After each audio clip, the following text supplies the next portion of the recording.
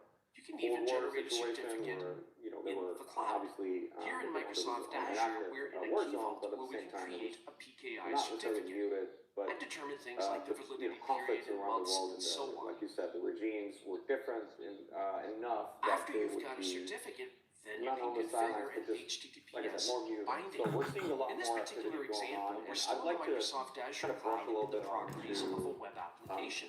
that The space, overview how page has been this selected on has the left. changed On the right, over notice the the recent couple of URL years, is especially using the conflicts HTTPS. Now, in this in Ukraine particular and so on. example, If we're seeing the anything DNS that's domain out of the suffix is ordinary or unusual, of course AzureWebsites.net, we've seen which is the default DNS suffix ransomware for is Azure popular as hosted ever. web apps. Cyber If you've espionage created has a always custom been DNS a domain name, you staple, can and then use your own we don't have enough time certificate to for talk it about that, instead of but, using the default again, certificate for HTTPS. cyber As it's being warfare done. is obviously a great support to kinetic war.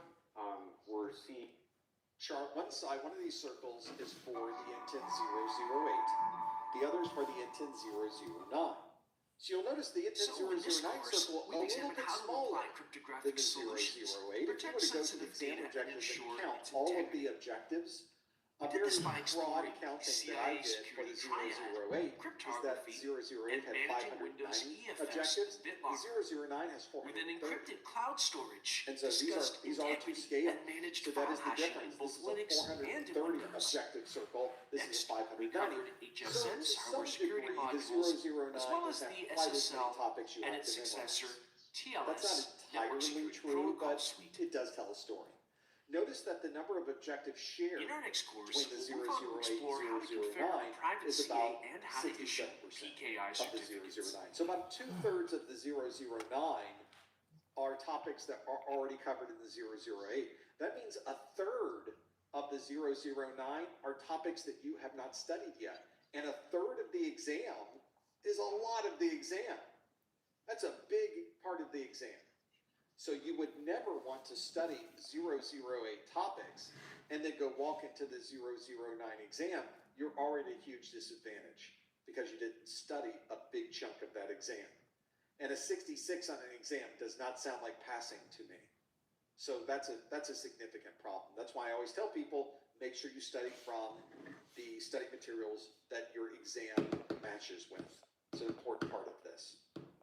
I'll also say, notice that the 008, look at all the topics that don't even appear in the 009 of the exam. Approximately 50% of the 008 topics don't even show up on the 009. That's a lot. So I would hate for you to lose all of that.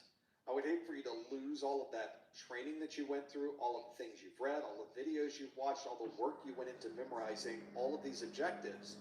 It would be good to take the 008 exam so that you're able to use some of that knowledge that you've accumulated. But if this is a situation where you're just not going to be able to fit it in, you just do not have a way to take that exam, you're going to need to maybe focus on a new set of exams. Hey, Copilot, how do I go there? That's Rio Secreto. You'd fly into Cancun. You see my budget, though. Can I afford it? Reevaluating hot yoga could free up funds. Study materials that are specific to the 009s. There may be a little bit of a restart for you. There's obviously 2/3 of the exam are the same, so this may not be as bad as you think. You may be able to very quickly go through a set of videos to refresh yourself and then learn the new topics. And you can always compare both sets of exam objectives to see what's new and what's different. So that maybe that will help you make a decision with those as well. You've got some different options and things to consider, and I think maybe looking through the objectives will give you a little more perspective as to what would be good to do, what would not be good to do. So, along those same lines, this is a question from Anonymous who asks, hey, should I keep studying for my 601 or should I shift and start focusing on the 701? Currently, I'm in section 3.4. Well, one of the things that you will find on the 601 exam, for those of you that are in an English-speaking country, the 601 exam is one that was released on November the 12th of 2020, and it retired on July 31st. So you can't take the 601 exam anymore if you are in an English-speaking country. Now, if you're not in an English-speaking country, you're going to need to take the exam in that language, because the English language version of the Security Plus exam was retired on July the 31st of this year. So you don't have a choice. You have to study. for the 701. I would highly recommend that you shift gears over to the 701. And just as I did a comparison for the Network Plus, oh, you're gonna love the one that I did for Security Plus. Hold on to your hat for this one. Let's bring up the comparison for these two, if I can find it. There it is, my comparison. Put it in a different place. So for the 601 and 701, a similar chart. But notice the 601 and 701, indeed, it looks like they downsized again, and they did. There are over 1,000 objectives on the 601. It's a big exam. On the 701, shrunk down to 662. Notice that about 50% of the 701 objectives are covered on the 601, but 70% of this exam, because it's just so huge, doesn't even appear on the 701. So if you're studying from the 601, all this yellow part is stuff that you're studying for no good reason, because it never appears on the 701 exam. That's a big one, isn't it? That's a huge difference between those two. And notice about half of the 701 content is also brand new, much more than 33% you saw. So yes, if you're Kevin, if you're running DRP, usually that's a Cisco. That's Cisco proprietary. Study materials. So it helps you. Oh, RDP. Yeah, typo. Okay. RDP is 50%. Is our remote desktop protocol. We use 3389 for that. Is that just because it's the amount of information being transferred back and forth? Why do we use that port specifically, I guess is my question. It's kind of like how all the ports got designated. They just got, that's your number, stick with it, that's going to be what you are. Yep. So there's no port that based off of its number has a higher or lower bandwidth or better latency or anything. They're just essentially random numbers. Well, they just, I wouldn't say random. I would say that anything that came onto the market, the IANA and the IEEE work hand in hand to give it a protocol and a number. It's like when you go to the DMV and you get your driver's license to drive on the roads, which we are like data packets rolling down our street in our vehicle, right? To get from A to B, right? You have to follow certain rules. So it's saying out of possible ports, out of 65,532, 3389 was designated proprietary. Probably the earlier ports, because it belongs to Cisco. Cisco, IBM, and all them were at the ground level when all this stuff was coming up. That's a real early port number. 3389. This is probably a question I should have asked in A+. But one, I don't exactly understand what a port is, because I used to think a port was where you plug something into. Mm-hmm. But very clearly, there's 65,000 spots for me to plug stuff into on a computer. So so they're just essentially a VPN version. It's a virtual version of plugging something in. Yep. You can't see them. So why are we limited to 65,532? That's what they designated. Is there a way that I can just tell my computer, like, hey, dude, yes, look up 10,000 more? No, just look it up. Why are we designated 65,532 ports? See what it gives you. But we could do more if we wanted to, because it's all logical, which means we can change the programming. You probably could. Okay, Charles chimed in. You get to create 6. Is there an extra zero in there, Charles? I'm about to say 620,000 ports. That makes more sense. All right. But why? If we have 65,000 ports, why can we only create 62,000? Oh, it's because 3389 already stole the others. No, that's not right. No. The math is close, though. 3389 is half of 62. Here it is, Michael got it. The reason for designation of 65,534 is legacy limitation on TCP and UDP protocols. Both protocols have 16 fields with their header stored number of 16 designated in the character case. So there you go. I mean, just that first spot, it makes perfect sense. It's the factorial. Yep. Of 2, yeah. Let's see here. Michael always put his set protocols limited, designed in the 1970s, which Cisco came out. 16-bit number was considered sufficient for the foreseeable, so they're based off the 16-bit number. However, when they set these protocols, these ports and protocols, that's why you have like ephemeral ports. Ephemeral ports are very temporary. They're ports that are used by your instant. You just push push it and you're done.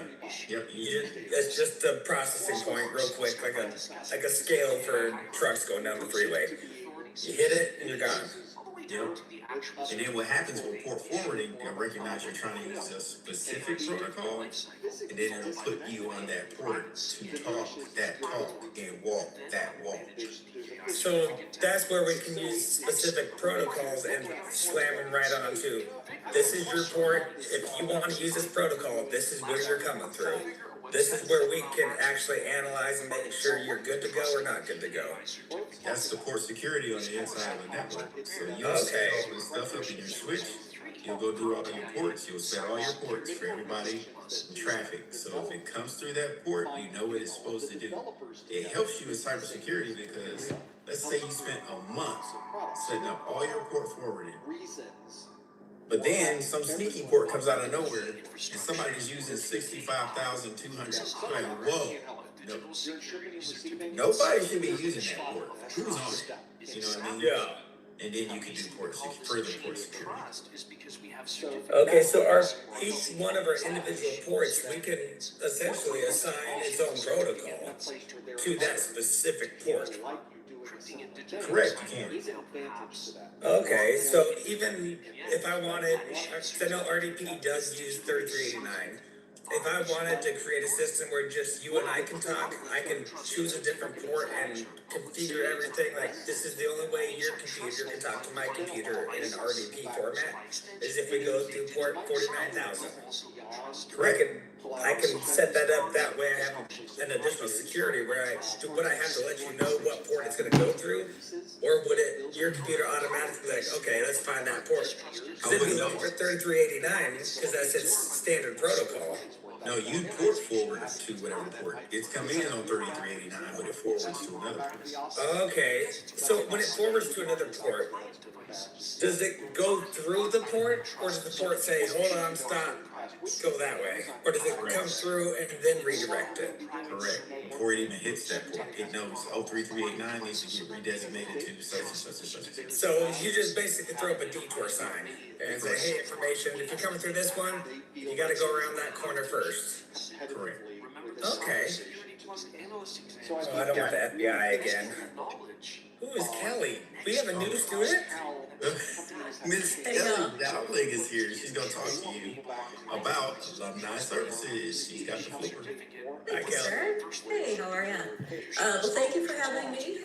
Again, my name is Kelly Dowling. I'm the Director of Alumni Services here at my computer career. First, let me say congratulations on your upcoming graduation. Huge accomplishment. Not an easy program. Y'all are crushing it. So congratulations and great job on that. Just wanted to spend a little time with you today, share a little bit about alumni services. My team and I are going to become a little bit more important to you in these coming months after you've finished the program, after you've finished out your MTF. And I'll chat about that in just a moment. One of the most important things that we will continue to do is keep you connected with career services. As a reminder, this is a lifetime benefit that we provide for all of our alumni. So it's not just this first job.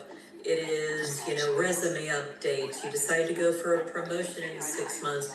You decide you want to, switch companies, move across the country, whatever it is. We're going to keep you connected with career services. Now, I will advise, you're not always going to be with this same career services person. Eventually, you're going to transition to the alumni career services team. And so, if you need some assistance, please reach out to us. We're going to make sure we get you connected with the right people. Additionally, we have boot camps, refreshers, and mastery courses. that we provide free of charge to all of our alumni as a way for you to continue to study and test and, stay on top of, current topics and, what's going on in IT. If there's maybe a certification that you didn't earn when you were in the program, that's why we have our refresher courses. It's kind of that plan B after you're out of your MTF. So MTF stands for maximum time frame. That's that period. It's usually about a month after you complete the program, where you still have access to Canvas and Measure Up and your amazing instructors and Flex, and most importantly, testing vouchers. You don't want to lose that opportunity. So test early, test often, make sure you're getting in and working on those. After that time, you don't have those anymore. But like I said, we have refresher courses, we have mastery courses, boot camps. So those are just some of the things that we have here to continue to support you after the program ends.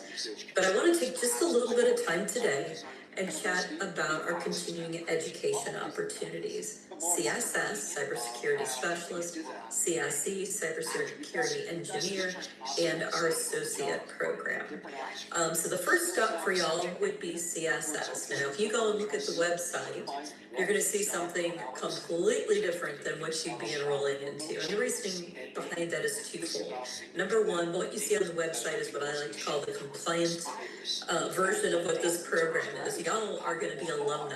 So you've already completed half of this program, so we're going to give you transfer credits. So even though it looks like 6 courses on, on the website, you'd really only be doing the back half of that program, the last 3 courses.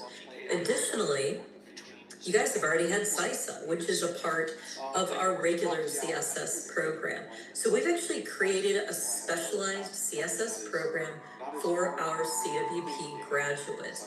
We switched out CISA with Linux Essentials. So the reasoning behind that is because it's one of the required credits for our associate degrees. We want to make sure if that is your path, that you have the correct credits for that degree. Our CSS program, our next start is coming up December 8th. It is going to be a very different schedule than what you're used to. It's going to be live online, but it's in the evenings, Monday, Wednesdays, 6:30 to 11:30 p.m. Eastern Standard Time, and then a quick 2-hour lab on Thursdays. So not quite the breakneck speed that y'all are used to. I don't want to say light and fluffy, but definitely a very much more family work friendly experience for you. Actually, James, would you mind running that CSS video for us real quick? We're going to watch one really quick CSS video, and then we've got one more right behind it for CSE and Associates, and I'll chat a little bit more about that as well. Certification authority to verify, for example, that it's a valid corporation and so on. Well, let's assume that the CA will issue. Getting it up for you right now. Thank you, sir. All right. First one you sent me, first link. CSS? The certificate could be stored as a file, could be burned onto a smart card, and so on. This really The certificate is might be revoked the best way if it's on a smartphone. The smartphone is because lost or stolen for security reasons. Right, so as I mentioned, that's going to be Linux Essentials. It's going to be CCNA, Cisco Certified Network Associate, which is an advanced networking certification, all about routing and switching technology, which is pretty darn important. You got to understand how information moves in order to protect it. And then that third certification is going to be CEH, that's Certified Ethical Hacker. We partner with the EC Council. They set the standard for certified ethical hacking in the IT industry. And not only do we partner with them, but we provide their curriculum. So pretty much the gold standard, if you will. That's going to be a 15-week program.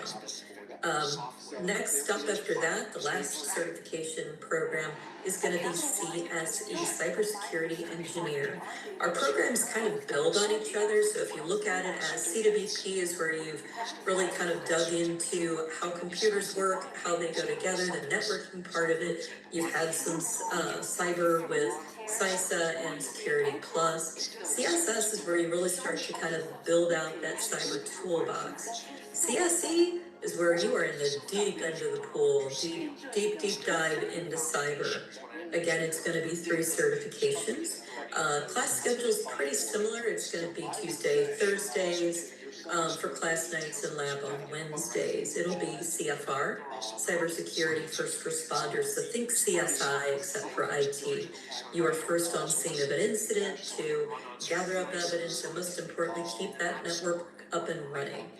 Second one is CCNA Cyber Ops Associate. This is my favorite explanation of a certification.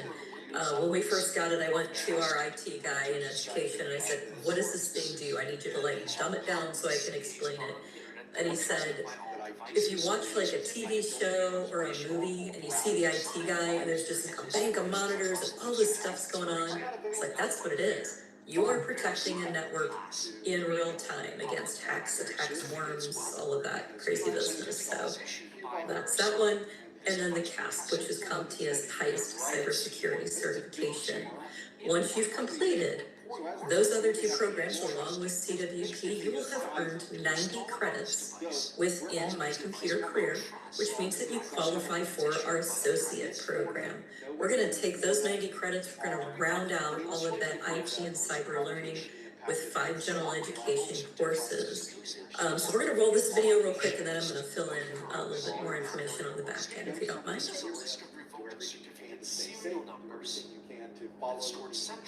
You are a trained IT professional.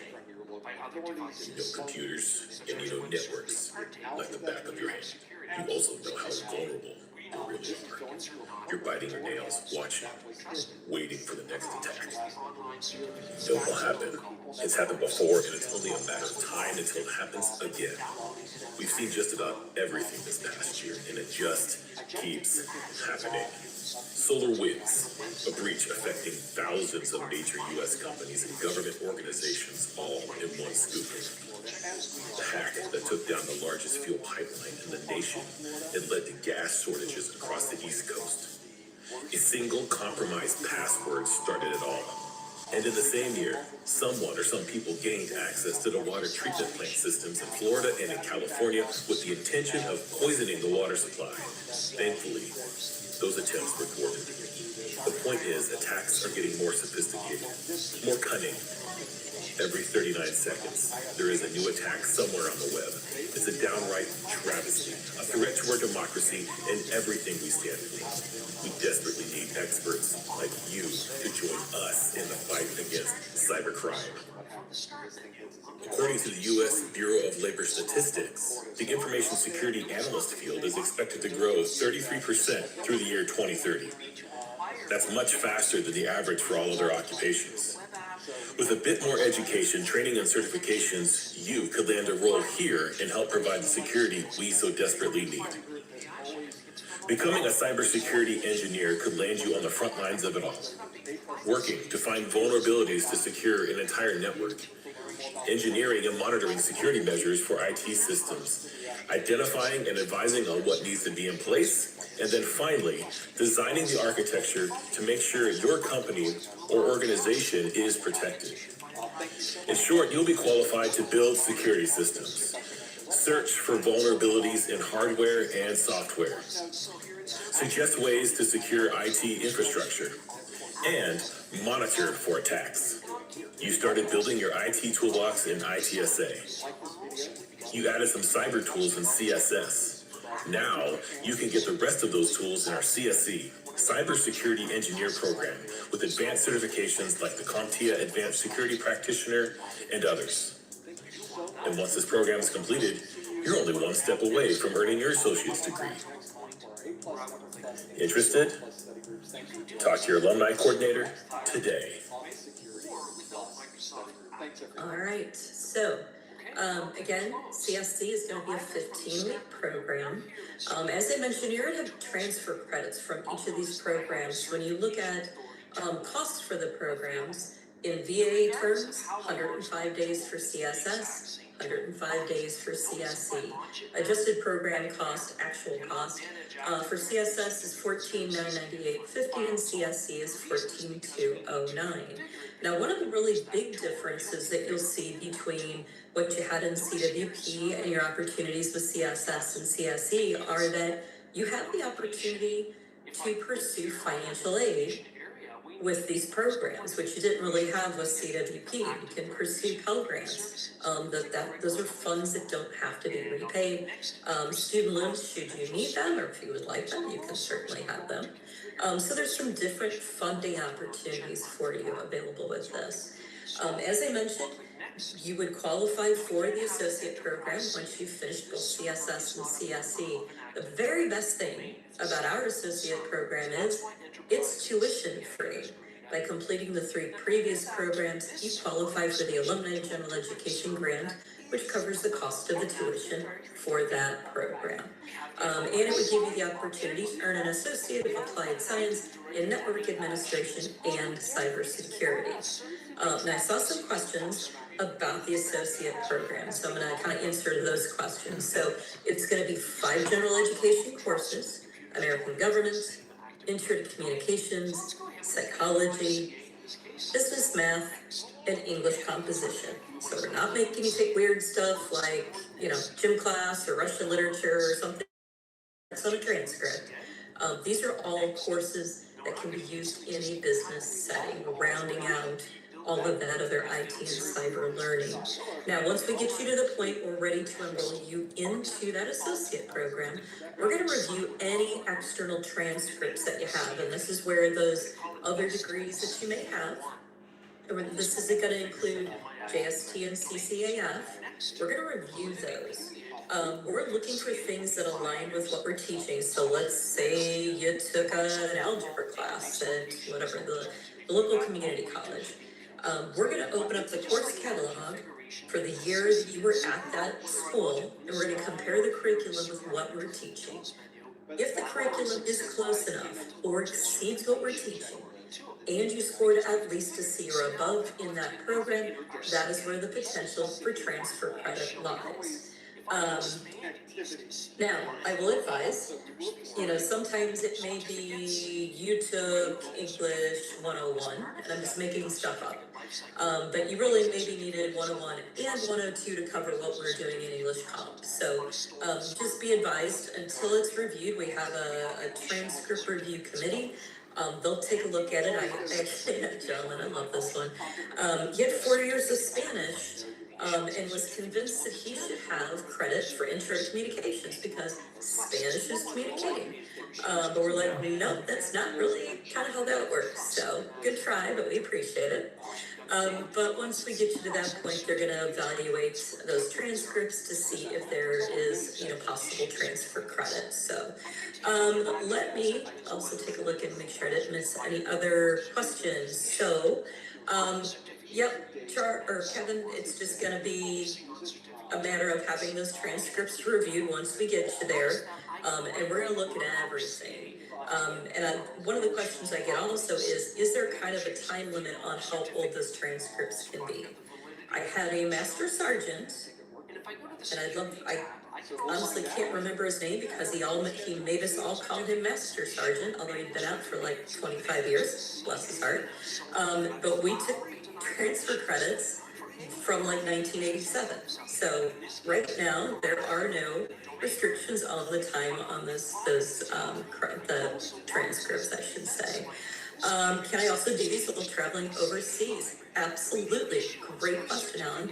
I had a student who did all 3 programs in a bunker in Afghanistan at 2 a.m. in the morning. Did very well, came back stateside, and is very successful in the private sector. So, yep. It's just a matter of time zones and making sure that you're available during those class times, wherever you are. Yeah. But as long as you can be there, all good, and you've got a Zoom. So, one thing I will ask is, oh, yes, Kevin. What you got? How much were these courses again, or did you say that they were free? Because I feel like I mixed things. Yep, so tuition for the associate program itself is tuition free. There is tuition for both CSS and CSC. VA days, 105 for CSS, 105 for CSE. How many of your GI benefits days? Yes, sir. Okay, that's not even a lot. Yep. How long is the actual course? Is it actually 15 weeks. 5 days? So it's going to be 15 weeks, Monday, Wednesdays for class, and then a 2-hour lab on Thursdays, and then CSE Tuesday, Thursdays for class and lab on Wednesdays. Now, the other kind of interesting thing is the associate program, even though there's no tuition, we can get you VA certified if you want to use your time for VAH. You can also pursue financial aid if you'd like to pursue Pell Grant or student loans. So, there's different things that are available to you that weren't previously. So, Sergeant First Class, if you would like that, we are happy to roll with that. So, basically, we can use all of these other government benefits to offset the benefits we earned and not be charged for the benefits we earned. Or do we still get charged for them, but we get that extra money? Because, I know BAH is a big reason that I started doing college in the beginning. So you're still going to get, for instance, and that's really only going to apply to the associate program. The others, you're using your time for the tuition. For associates, you're still using time, depending upon how many courses you need to take.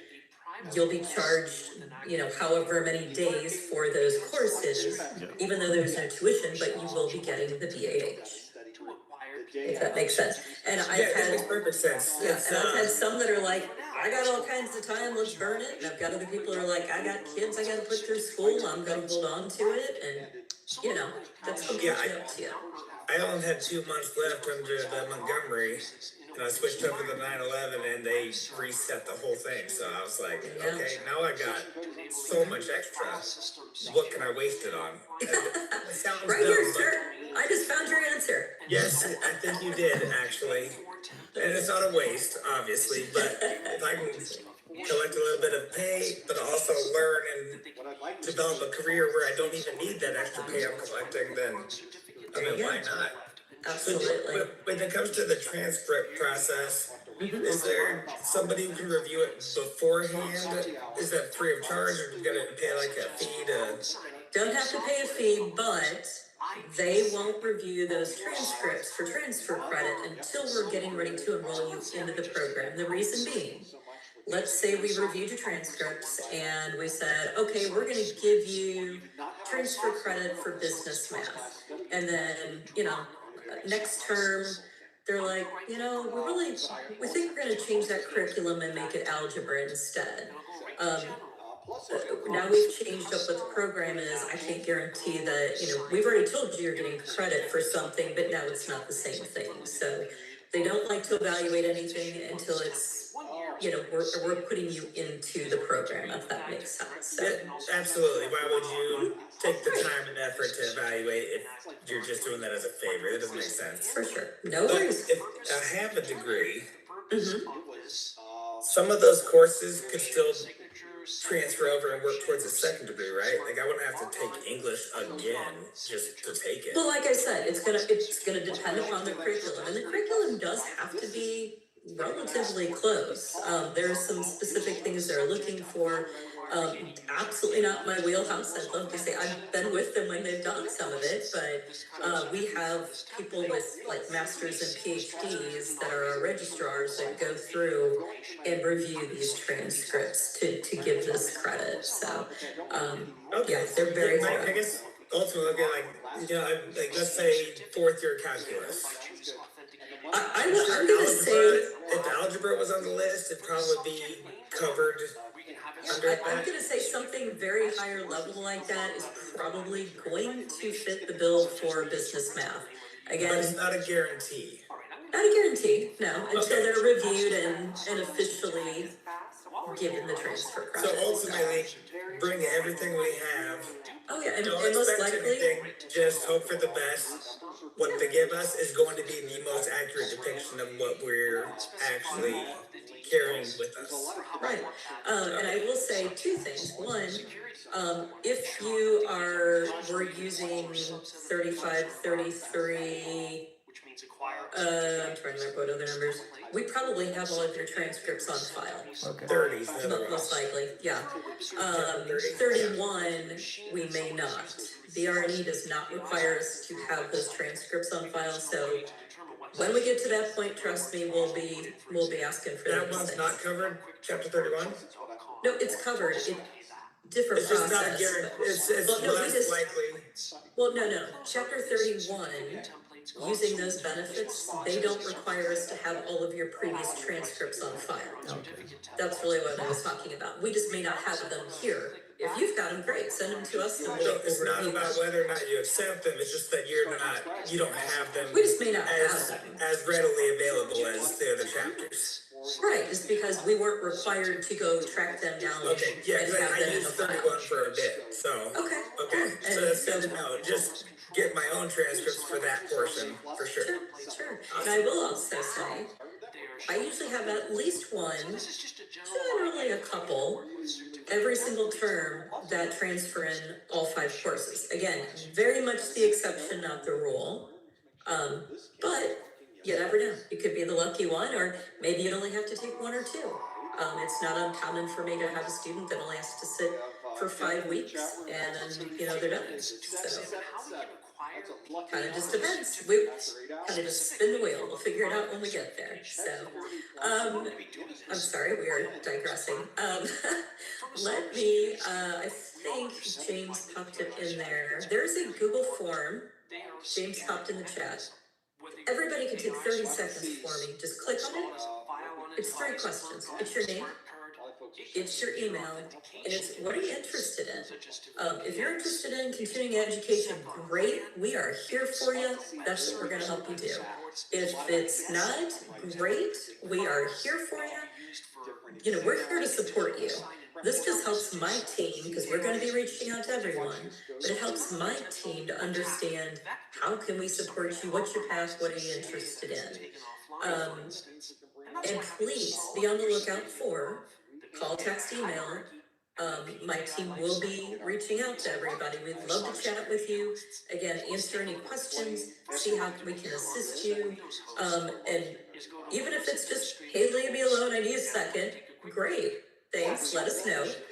But hopefully you'll give us a few minutes to kind of just chat on how we can support you moving forward. So, awesome.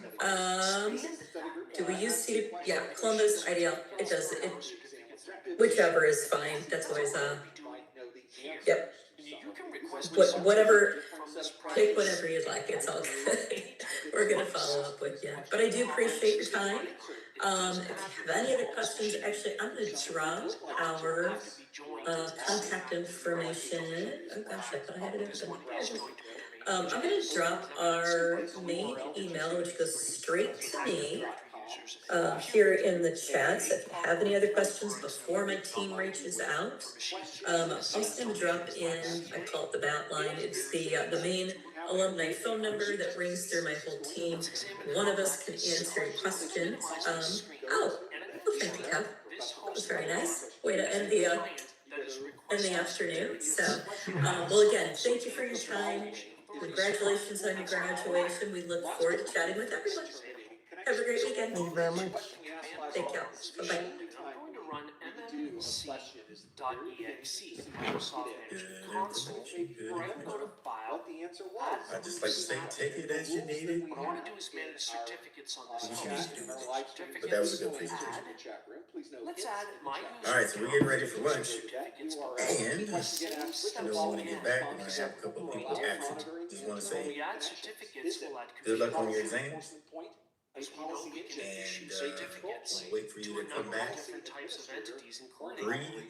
users. Take a minute before you get there. If we go Relax. under certificates, Clear the browser. lock in your answer by going Not all the to information she needed to pass. The current user has Yeah. not issued any certificates. It would But be shown here. with that being said, I will see those who That is the administrator for my putting that charm out there. You see that, James? I learned from you.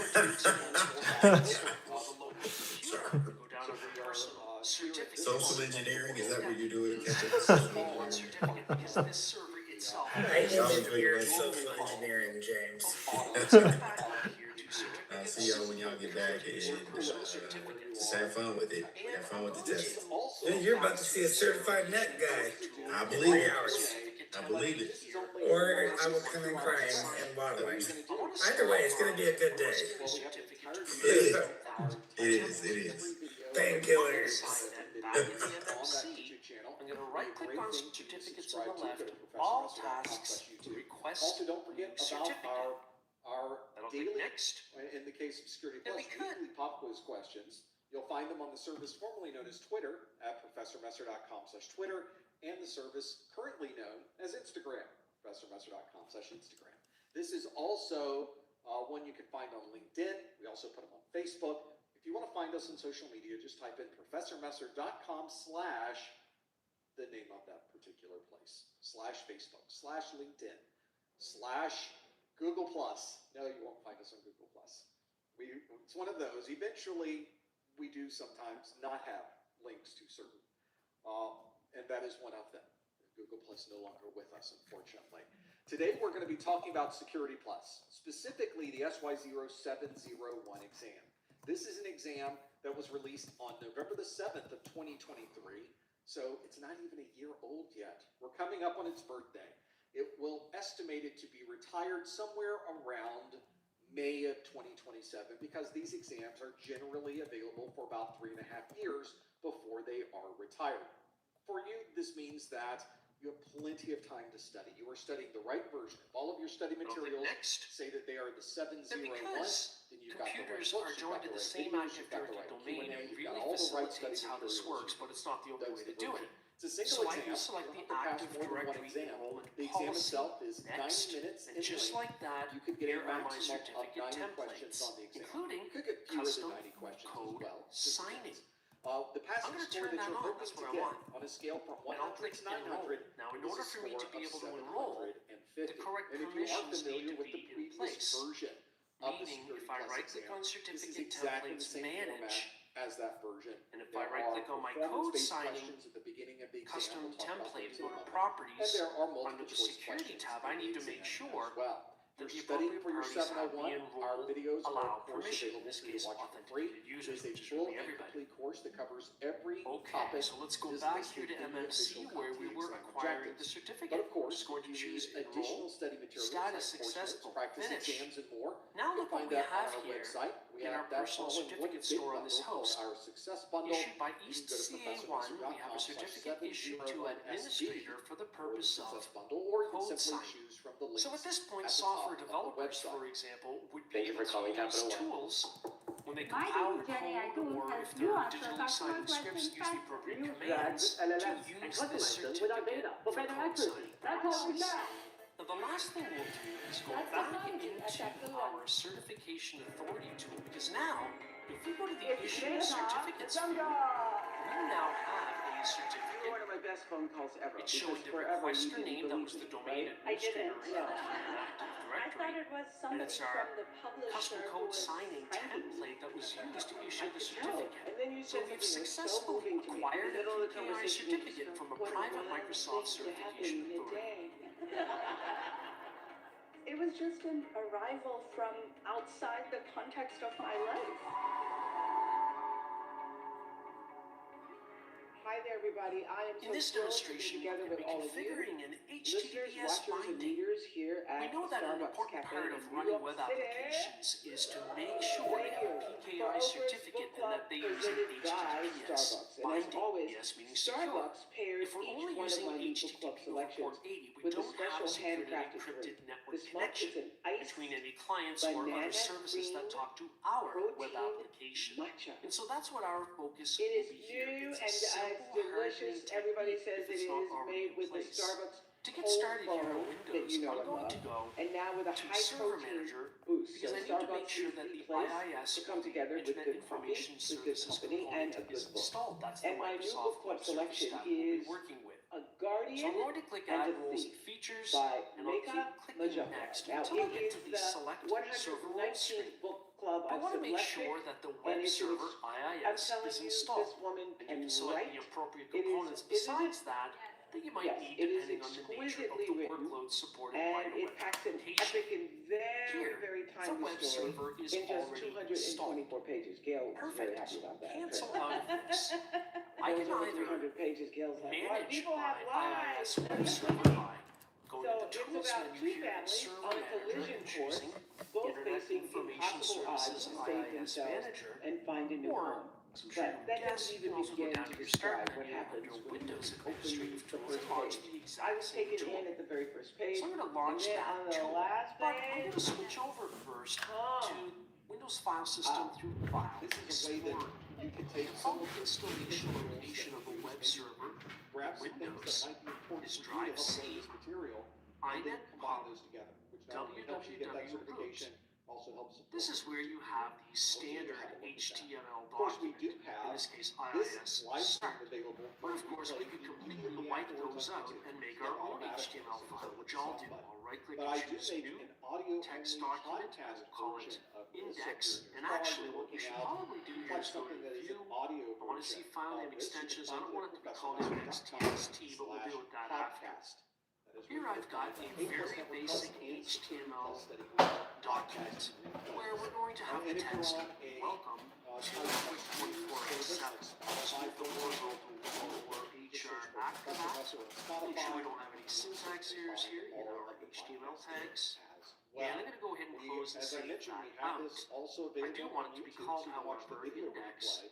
So in a web browser, if I were to connect to http://127.0.0.1, that's the local IP of this host, sure enough it returns our welcome to Quick 24/7 webpage. But we got connected over HTTP only. That's never a good idea. We should be connected over HTTPS. So back to our Internet Information Services, or IIS, Manager tool.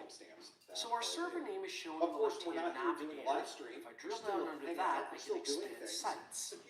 I'm interested in the default website. If I select it, one thing I can do immediately over on the right is double-click SSL settings and simply turn it on. If I were to right-click on the default website and choose Edit Bindings, notice that we've got a binding here for HTTP over port 80. Well, what we want to do is have an HTTPS binding over port 443, that's the normal port used by HTTPS. But first, let's get a PKI certificate on this server that we can use, because you require that when you want to enable HTTP. Yes. So from the command line on this host, I'm going to run mmc.exe, Microsoft Management Console, where I will then click File, Add Remove Snap-in, Certificates Add. I'm going to be requesting a certificate for a web server, which is a computer, not a user or service. So, computer, next, local computer, finish. It doesn't matter all of these things because if I expand Certificates Personal on the left and drill down into that, it looks like we've got a client authentication certificate here, and we've also got a certification authority, or CA certificate, because this server is actually a CA server that issues certificates. That's just a coincidence. It doesn't have to be for you to request a website certificate. So let's get back to the requesting. I'm going to right-click Certificates on the left. All tasks, request a new certificate. Next. Now when computers are joined to an active directory domain, where you've got a CA configured, very easy to do this. We just make sure the active directory enrollment policy is selected and we click Next. I have a template here, a custom template I've configured earlier called Custom Web Server. This is more information as required. Okay, so I'll turn on the check mark for that template and I'll click on the link to configure whatever it needs. What it needs is a name for this web server certificate. company. So for the full So DN something that, distinguished you name, know, we I'll as put in professionals have CN to, equals are trying to www. fix and make the, So for the you know, subject the name, devoid I will of select a all common these name from the type attacks that we're drop-down list, and I'm going to call this discuss about today. But www.quick it's also something that, you know, billions of people around the world have to face add that name every day, to the list. that And they I'll don't click have the tools, the OK education to and defend enroll. themselves. So I'm hoping to So learn the more about status is these things from successful you today, apparently. and Let's see if this understand machine what now can be done. has Because ultimately, a I am certificate on the based other on end that template. of fraud. Right? Well, looks like my certificate's view just updated itself. There it is. So of course, there's many www.quick24x7.local server fraud. So authentication what is the main certificate. focus? What's We've the got the bigger expiration thing date, that and of course it was focus on today? created from So our I would say, custom web server you're talking template. about education. Now and let's go back to introduction. IIS Manager. That is one of the key pillars. We were looking at our site findings, and what we want to do now is click Add. There I are want different an kinds of scams HTTPS binding, and so it different switches to levels of port scams. 443. And And down at the malicious bottom actors are under targeting, SSL certificate, this is where I'll even choose now this is www.quick24x7.local. It's there is weird that it no says one SSL safe, certificate. let's That's say. totally a No, misnomer I'm thinking, because it's a PKI certificate. SSL is the network security protocol suite that secures connections for servers that are using a PKI certificate. So don't let that throw you off because we've been saying that so I can just SSL get is a better picture deprecated of what people as are a network facing out security there. protocol. I'm gonna take a which stab at is- it. At any rate, let's click That OK. topic, And close. there's If no, I go back to my web browser, let's say, now if I click refresh, nomenclature yet. HTTP Like still we works. haven't What happens if I finished put in clustering stuff yet. HTTPS in the address Funny thing, line and press Minecraft has enter? this Multipedia. This site is not they secure. describe Oh, threats okay. in games. Well, that's because we it doesn't should be trust doing the that as CA well. signer by Let's go for default. some Or of the it means most that the frequent host name in the website probably certificate differs from what you're liaising on the connecting pages to. romance scams, Oh, so maybe it's not a trust issue with the CA. The certificate doesn't have 127.0.0.1 in it. What it does have is www.quick24x7.local. So this computer, either through a local hosts file or through DNS, needs to resolve that to the server IP. So for example, if I open up Notepad as an administrator and go to C, Windows, System32, drivers, ATC, and open up the hosts file, just to test this, I can make sure 127.0.0.1 is what gets connected to when we specify www.quick24x7.local. Close and save the hosts file. Let's try our connection. This time it connected without any complaint at all. Now remember, this is also a CA server, so of course the CA is trusted, as well as certificates and issues. So we have our connection. What we can also do, when we go back to IIS Manager, there's a scam for having the default website selected, double-clicking SSL settings, we can require it. We can require SSL connectivity. Oh yeah. Apply. So if I refresh our web page in our browser, HTTPS is still working fine. If we go back though to HTTP, so I'm gonna. we get That's forbidden. perfect because So, it's exactly what I'm thinking. there is never a good These things reason seem remote. to I'm sure not everybody knows use somebody that's been HTTPS. contacted some shape or another and they've gone through. But I don't know that I can ask anybody, out of my friends, or like, how do you tackle this? What's the first thing to do when you suspect it? How do we even start like protecting like? In this demo, we're going to be working with client PKI certificates. We're talking about What does that even mean? Because one aspect of that could mean that we are issuing PKI certificates to client devices, maybe to authenticate to a VPN, or so that client, if it's a user certificate, perhaps digitally sign outgoing email messages. That's not the context here. So we talk about client okay, it's a very PKI topic. certificates There's a here. lot of these What we're going to potential be attacks out doing there. is configuring a web app, a website, so that number one, it requires HTTPS. So that gives us a secure encrypted connection to and from the web server when we communicate with it from a client device. But what we really want to focus on is limiting the scope of which clients can even connect to the website. Because what we're going to do is require clients, each and every client, to have their own unique trusted client certificate on their end before we allow them to connect to the secured web server over HTTPS. If I were to open up a web browser here on my host, I could attempt an HTTPS connection to my CA website, which I will do. So HTTPS:// www.quick24x7.local, and it's working. And this is commonly creating how it's done. emergencies. What I mean by First that thing you is that need the to actually server know, administrator whether it's installs a PKI certificate for the server to enable an HTTPS web binding, and that's great. That's what you find with online banking and online shopping, let's say through Amazon or what have you. But what's not nearly as common is client devices requiring a PKI certificate. Now, for things like internet retailers, that wouldn't make sense. It's a hassle, it's inconvenient to the user, it's just going to cause problems. However, for very highly sensitive, secure sites, even internal sites on an intranet, this is an added layer of security for really controlling which clients can even attempt to connect to the site in the first place. And this isn't even related to whether users have to sign into the website or not. That's a whole other category of security. So let's do this. Let's go into the Start menu. Let's open up Windows Administrative Tools. And let's go down to Internet Information Services or the IIS Manager. I'm going to open up the server on the left, open up Sites, click Default Website. Then I'm going to click SSL Settings over on the right. Currently, our website requires SSL connectivity. TLS supersedes SSL. This is more related to PKI certificates and security, so just ignore the word SSL. But that's what it says in the interface anyway. What I'm interested in down below is client certificates. Notice it's currently set to ignore, which explains why we can easily connect to the website as we are now over HTTPS. What we're going to do is we're going to require client certificates. Now, these client certificates need to be trusted by the web server. To achieve trust with PKI, so I'm going to click Apply to put that in place. It says the changes have been successfully saved. Really? Okay. Let's go to our web browser and let's click Refresh.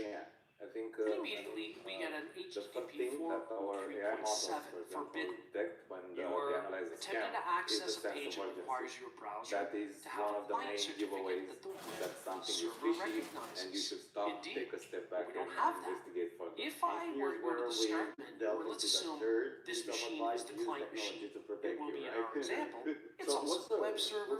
So from a command prompt, I want to run MMC, Microsoft Management Console.exe, because in this tool, I can go to File, add Move Snap-in, and add the certificate snap-in to manage certificates.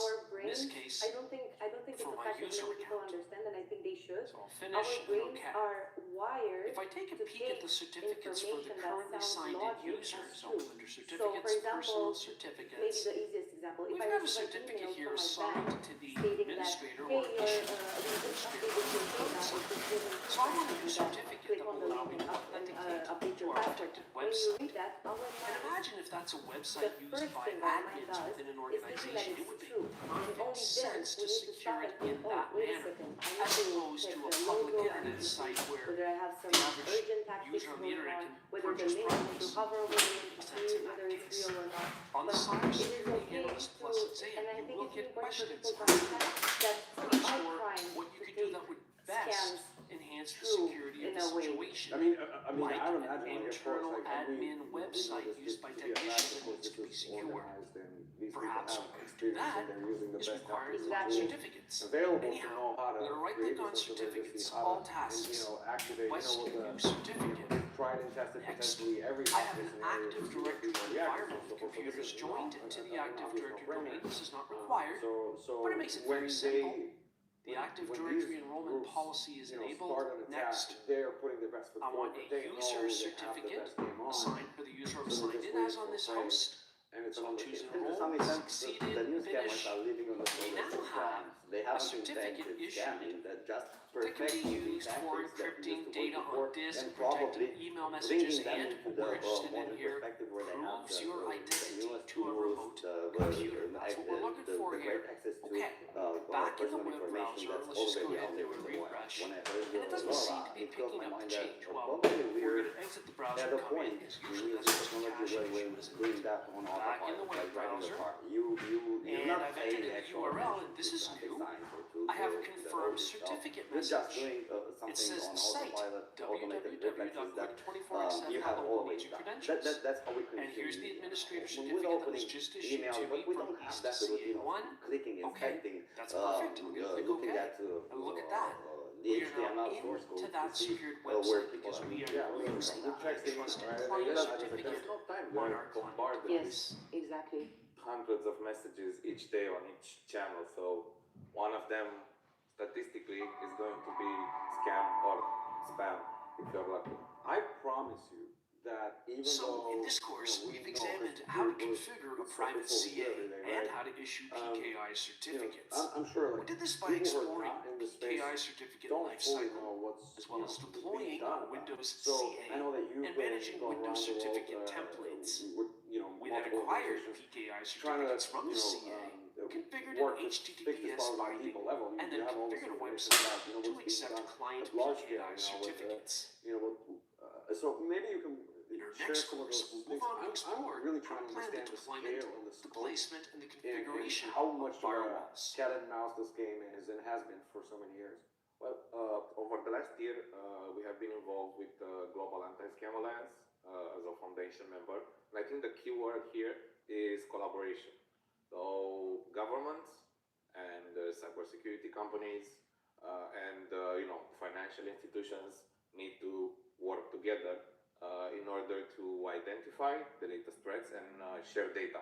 I think that's the main action that's being put into place. Governments are scared and they're trying to put some responsibility also in the private sector and help educate the users. So we're seeing a huge trend in banks that are increasing their communication towards customers, trying to help a little bit with the education part. And also we're seeing a high trend of actually adding some friction into the communication flows, so it's easier for them to take the step back and wait a little bit until they get involved in a certain scam. I mean, just because they've used in the past, I'd imagine like scammers are going to just use education, communication as another means to yes. So, but in the end, it all comes down to layered defenses, right? Like everything that we do in cybersecurity. You have the education shell, which should be the first line of defense. People need to know that there's scammers out there trying to con them into getting access to the banking account or to otherwise part people with their money. There's also the cooperation aspect in which we as an industry work together with the larger distributors of media to make sure that we identify emerging content that's promoting scams and taking it offline as soon as possible. We have cooperation with law enforcement because scammers are not regular cyber crooks into a basement. They're evil corporation incorporated now. So they have call centers, they have business addresses, they work as an organization. The police can pay them a visit and take them offline for a while, right? And eventually we have the entities that manage money, cryptocurrency exchanges, banks, who also need to straighten their defenses a little bit and make sure that they can undo bank transfers where possible. One thing that I noticed in the past few months is that fewer and fewer banks, for instance, accept instant payments at this point, just because they need to make sure that everything that you're transferring out of your account stays a little bit into the escrow account before they clear the payment. Otherwise, probably there's a cyber criminal who already has access to your bank account and will siphon money out of it. Yeah, that's actually why the banks right now, if you go and you want to make any sort of transaction that's, a sizable amount that's not normal, something I would probably be like, are you sure you need to do this? Like, do you want to tell us something? And if you'll think they're just trying to be, disingenuous and trying to look into your life, but what they're actually asking is somebody making you do you this? really know who you're sending money to? Yeah, and it's kind of a crazy thing. Time to be into the bank would ask me this, and it's just, it made me feel uncomfortable when I was in the situation. Like, what do you mean? Yeah. But then I understand the scope and severity of this all, where they really have to ask people, like, is there somebody like outside forcing you to do this, or like, did you get a call that's urgent and you need So what's going on? We're here to help. And most people are not say, and most people who get caught don't say they've been caught. And are they victims, Laura? No, I mean, they are victims, but it's not their fault. I really wanna make the statement that right now, every one of us, no matter the education, the level of intelligence, even the self-esteem, it doesn't matter all of these things because it's so easy to fall for such a to be a victim of a scam. Let's not say anymore that that we fell for a scam. We were targeted by a scam. So what we're saying, what you're saying is, and I feel that. Yes. What you're saying is, this is but one of those particularly that has a connotation of shame potentially Yes, on definitely. the people that are affected, and they potentially they won't seek help from family and friends because they would feel ashamed that they fell for it, and then that just makes it worse. So 70% of scams are unreported, and that has two reasons. One of them is shame, as we were saying, and the second one is that people don't know where to go. That's another educational layer. But the truth is the impact is much larger than we see in stats. So we know that according to estimates last year, losses to scams surpassed $1 trillion. And now multiply it by 3 exactly. and see the exactly projected extent of the scam. Yeah. So if fraud were a company, they would easily be in the Forbes 500 top 30. And I guess that if fraud was a country, it would be like what, the third largest or something like that. It's so lucrative because you have the emotional aspect. Even if banks get alerted, and there are multiple instances documented by in discussions with fraud responsible at banks where they contact the customers, but it's so involved in the scams that it looks at the bank as the bad guy. So Because there's they become nothing they really can do. invested. Yeah. And for example, with romance scams, I hear a lot of people and a lot of talks on social media about, oh, but how could you fall for such a thing?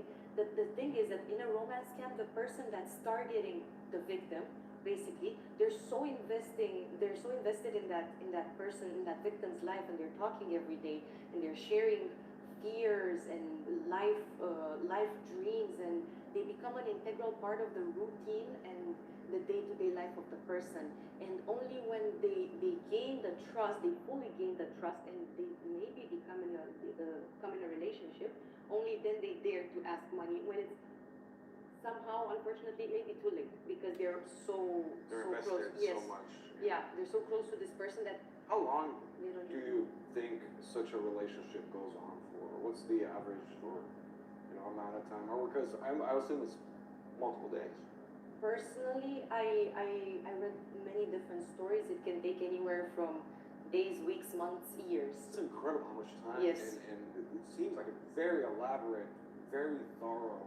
Yes. Can you imagine you could put all this investment? I'm looking over the other side, right? I'm the scamming, and I'm speaking to this person. I'm trying to establish this rapport, and I write the wrong thing 2 weeks in, and I screwed the lead. But these people have a lot of time. Really. I think I told you in the last podcast that we have been investigating specific attacks for journalists who are looking into cases, and grooming usually takes months. So for 6 months, you will be waking up just to text a scammer, "Hey, good morning, how are you? My day's bad without you. What have you been up to?" So at the end, when cybercriminals get what they are after, people are not only scammed out of the money, they're also emotionally broken because they're like, you know what? I can make more money, but I just lost my good friend. That's incredible. And I think it varies a lot also by age group. It can take a long time to prepare the scam, but the fallout is very, very quick. I'm going to go a little bit dark here on the topic, but it's totally related. When targeting teenagers, everything happens twice as fast. And I was looking at some very worrisome statistics on sextortion tactics targeting teenagers. that end up in, unfortunately, in suicides. So they were seeing from the moment the teenager saw that his private information, photos were going to be exposed until he committed suicide. It can be a matter of hours. Loss of money is not the worst thing. Yes. In these situations, it's also money they request? Yes. And this is why I was talking about age groups. Most of the teenagers don't have enough money to pay when they're being extorted, and out of shame, they have no other way. They do the most radical solutions.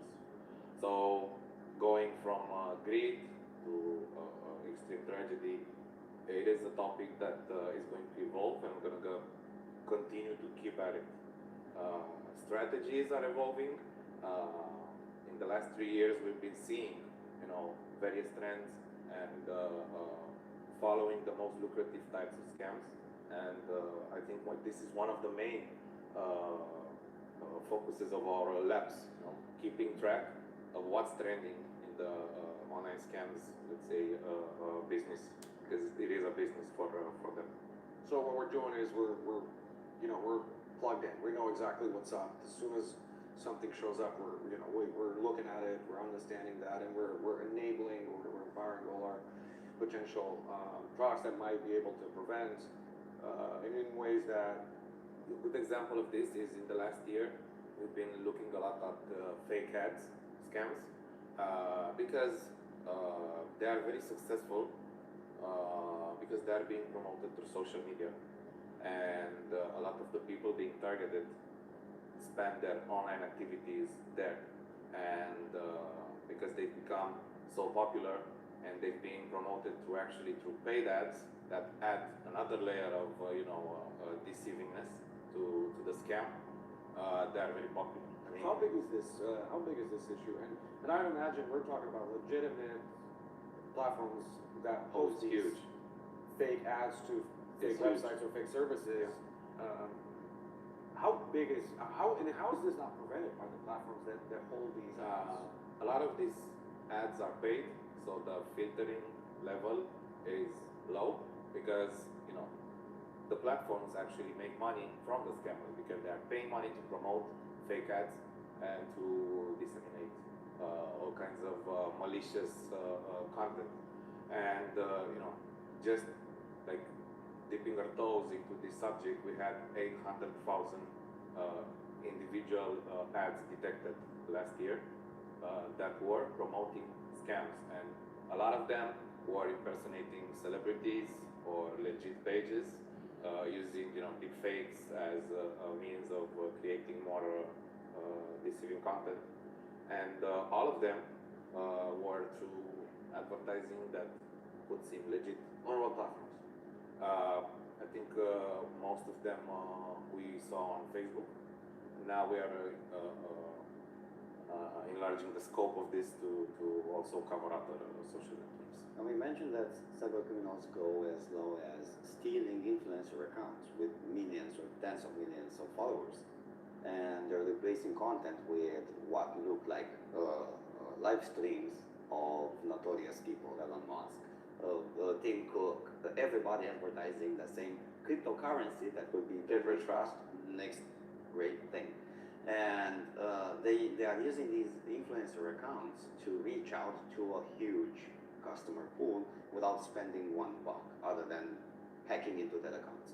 So all of a sudden you're being exposed to content that you're already following, and that adds a huge layer of legitimacy to a scam.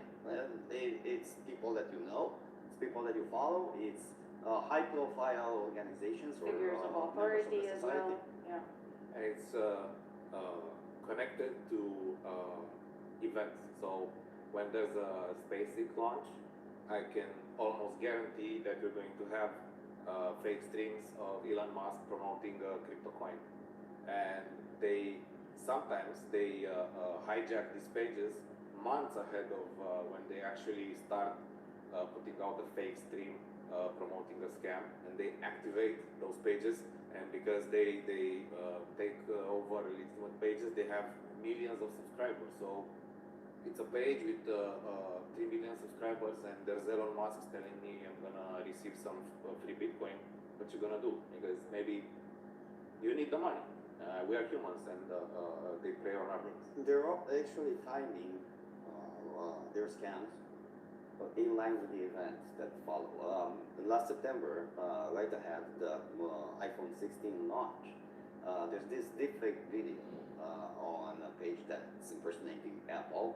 Oh, that was good. Yeah, that was good. Like everybody was connected to see how the new iPhone will look like.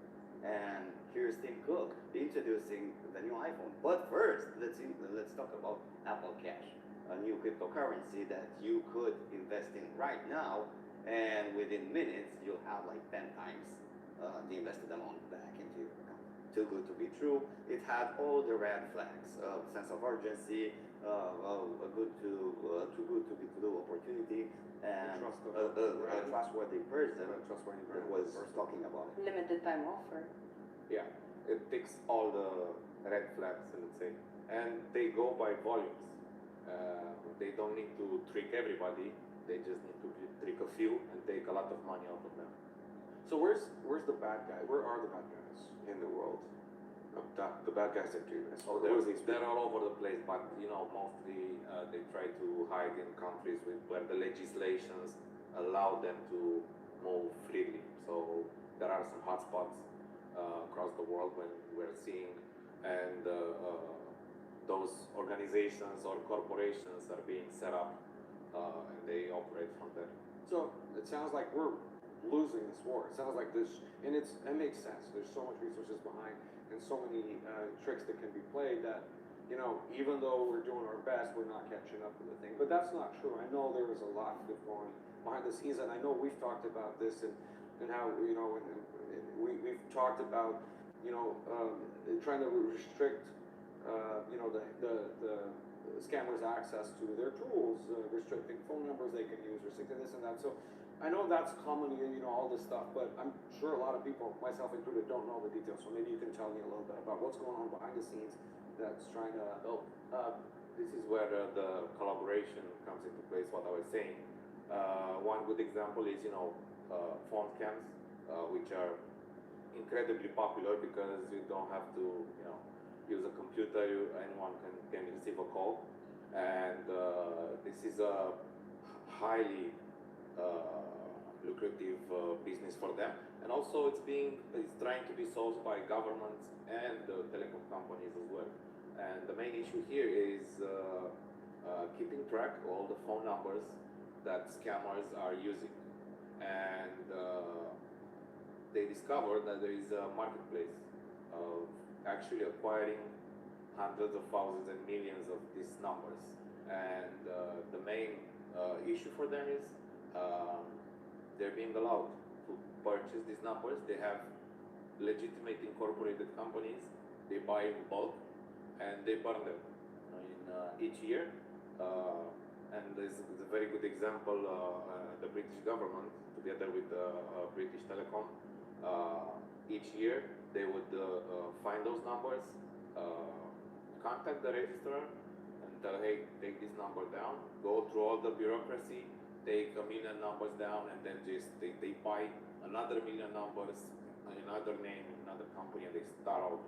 It's and they're getting so desperate that I know for sure the British government is actually testing a hardware device that's being connected to the landline, especially for elders, where they try to detect a phone call that comes from a scam number and try to protect the most vulnerable of us. That's an excellent point. So it sounds like, what we're talking about, I assume the streams would be on YouTube and so on, and there's all these fake ads on Meta and so on. It sounds like, Meta and YouTube are not doing anything, or the law enforcement's not doing anything, or the carriers are not doing anything. But in fact, it's actually, the reality is, millions of actions of numbers are being taken down by carriers. The whole filtering that's implemented at the core. They're still trying to catch up with, you don't really get a phone call from a number that's blacklisted and you get like possible spam risk and so on. That's not easy as it seems, and it's successful to the point, but it's still an uphill battle. And then, all the streams that are available on YouTube are the ones that got away that weren't filtered yet. That's not like but YouTube potentially took out what they already thousands of feeds, right? So Meta potentially removed thousands of ads before it made it through, and then to the same, maybe with we're talking about Scamio, for example. The people are going through all these cheese cheese holes, but they still end up through a drop. This is the extent of how crazy this whole industry is. This is where we come in, so to speak, because there's two things that we invested a lot in, and I think it helps a lot because we are the ones that can correlate data. So you might receive an email with a malicious link, which is totally new, that we haven't seen before, but our databases and our models are learning to see fingerprints in these messages. So you might not have seen that link before, but you maybe have seen that phone number, or you maybe have seen that exact text that is being sent by email. So collaboration means getting data from various sources and correlate them, and us as a security company and other security companies as well have a responsibility to, they have the main role of correlating those data and making sure we have a more bigger surface of actually detecting the scams. And we are talking about Scamio. That's the main point, trying to create an alternative to just, detecting links, phone numbers, and so on. And the technology behind it tries to understand the context of a scam. This is why Scamio, which is a free tool, and aimed at exactly the education part and helping people, looks at the context and tries to understand the message, not just analyze the link. And I think that is one of the main strategies of the future that helps us fight AI, which is employed by the hackers also, with AI that is employed by us for good. So what's our best case? Like, of course, we know how the thing progresses. We're always in the know what's the next thing, and I always like to ask you guys what you're thinking about the immediate future and the later down. So Laura, what do you think is going to happen over the rest of 2025 and beyond? To be honest, I study a lot, for example, social media scams. I'm there a lot, and for me, I see maybe one in every 10 reels, short form videos, 1 in every 10 I see that it's a scam. I see a lot of deep fakes, and I am worried that, for example, looking at social media, it's going to be more fake content than real content, which is going to be pretty difficult because for new content creators, it's going to be tough to gain access when all those videos that have great tactics, storytelling, and they advertise a great product, a miraculous product. It's really hard to make place there. Also, I see a lot of we haven't really talked about it, but when it comes to employment scams, also because COVID happened and the necessity of digitalizing a lot of jobs happened, I see a big increase in fake jobs up there as well, which are targeting normal people like students who just wanna start their career, or people who wanna make a transition. I see the need for us to be way more vigilant than we've ever been before, to be honest. And it's great, and I agree with you. And then being in cybersecurity, for me, it's kind of second nature to think twice about some things. But I know it's a hard ask. No, it's impossible to demand this. People just want the problem gone. So while I would appreciate everybody around me being cognizant and aware, that's not the reality. So that is why we're making all these efforts to make it as simple as possible from behind the scenes. But if you were to, we talked about this, if we were to just say one thing, what is it that you think anybody should do, would do, other than close all communication, that's going to keep them? Is there a tool we need to send them to, or is there a platform or something Mainly can do. There's tools. I mean, Big Defender alone has multiple tools, from the highest complex paid solution to free tools like Scamio and Link Checker and other tools. But I think the most useful tool that people should try and also, work on using it is critical thinking. Critical thinking can save lives, money, and everybody can put it into action as a first layer of defense, making sure you think about everything you see. I know it's hard, I know, I'm talking about 2025, there's turmoil in the economic sector and geopolitical level, so that is a prime situation for scammers to act on current events and prey on people's attention, being distracted by so many events. So I think critical thinking, it's a free tool available to everybody that can be employed. And then please trust technology from the providers that are working on the good side. I think from a more holistic perspective, I would suggest embracing more digital minimalism, because the trend is to spend more and more time on our phones, online, connected, and it's important to connect, but it's important to understand what am I connecting to all the time. Because if, for example, I'm subscribed to 15 newsletters, I also stay 5 hours on social media, I am also at work bombarded with messages from all of these places, then the scammers are going to benchmark on the fact that I'm going to read diagonally things, and I might become a victim of it. I'm thinking, I would love to be able to dive deeper in this particular angle. I'd like to understand more how the scammers build their models and how they draw their data from seemingly the same sources that we can to understand, how to better target and exploit people. And I feel like that could be a good scientific paper in itself. Definitely.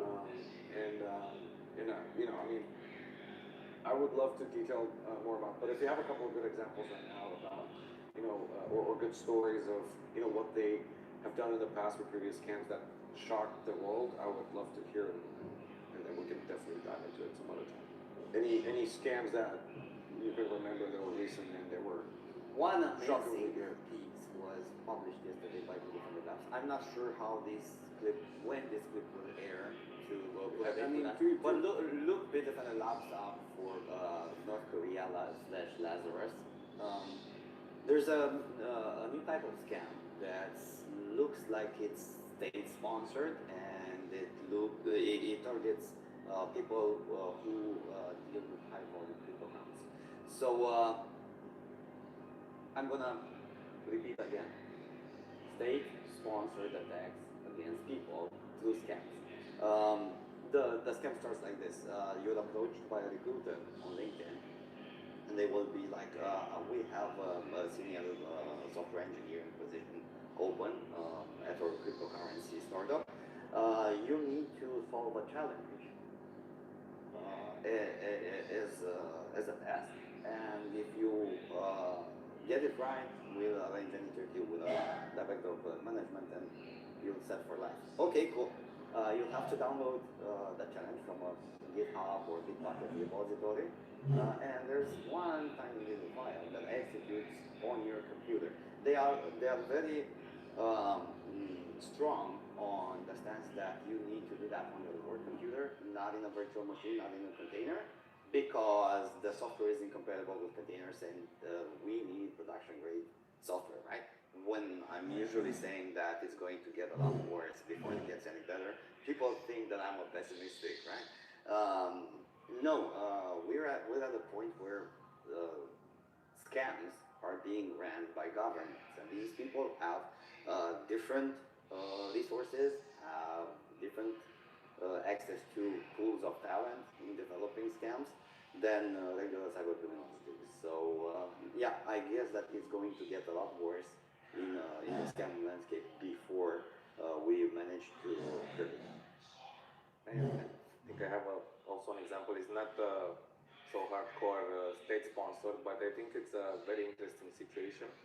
I was talking to the director of the anti-scam task force of Singapore, because they take scams seriously, and in Asia it's a huge problem. So Singapore has a task force in the government just for scams, and they have a lot of actions to take down scamming networks, and they monitor how the numbers are evolving in terms of losses to the victims. And they were having quite a good year in 2024. They were starting to see results, dropping numbers in terms of victims, in terms of money lost. And then Taylor Swift happened. Towards the middle of the year, Taylor Swift announced her Asia tour and concert in Singapore. And then scammers shifted. They dropped every other topic that was hot right there, crypto, investment, everything. They dropped everything, and most of the networks focused on Taylor Swift tickets to the concerts. Short stories, the numbers went up totally. So it wasn't Taylor selling. No, it wasn't Taylor selling. There were scammers, and they learned something. And now that task force has people monitoring current events and trying to anticipate where the scammers focusing is going to shift. And that's a practice you also do at the Defender. It's a great example. Yeah, so I love the positivity and the fact that to learn that there's steps that can be taken. I'm obviously just like any other type of cybersecurity risk. There's always somebody who's more motivated and more trained in the background that would love to exploit. And I hope that by talking about these things, like we managed to shed a little bit of light to what's really going on behind the scenes. So before we wrap up, I'd like to give you an opportunity to quip about something of interest. Take us on this subject.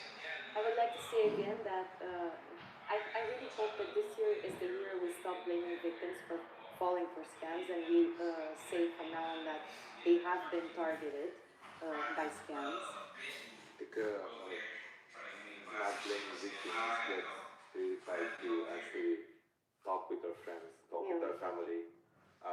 If you see that they don't have enough knowledge or they are ashamed to tackle this subject, it's totally normal to discuss this thing. I personally, each time I receive a scam campaign, which is obviously huge, I always share with my family and friends, hey, watch out. That's one step you can take and help. That is really important, and it's also really important to keep connected to the people that you love around you, because they might be going through something, but they are too ashamed to talk about it. So it's important, for example, because we talk a lot about elder scams, but sometimes, elder romance scams, but sometimes that scammer talks more to the elder person than they talk to their sons and daughters. So it's really important to continue to open up the conversation more. It is important to feel the person around you when they're going through something, because there are signs. When people go through something like this, they close up so much. It's really important to help them and guide them in this process.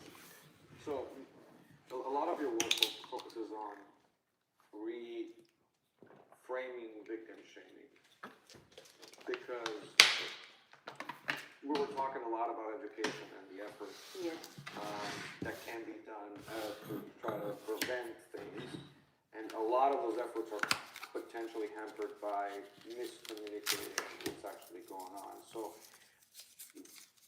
what's your focus here, and how are you reframing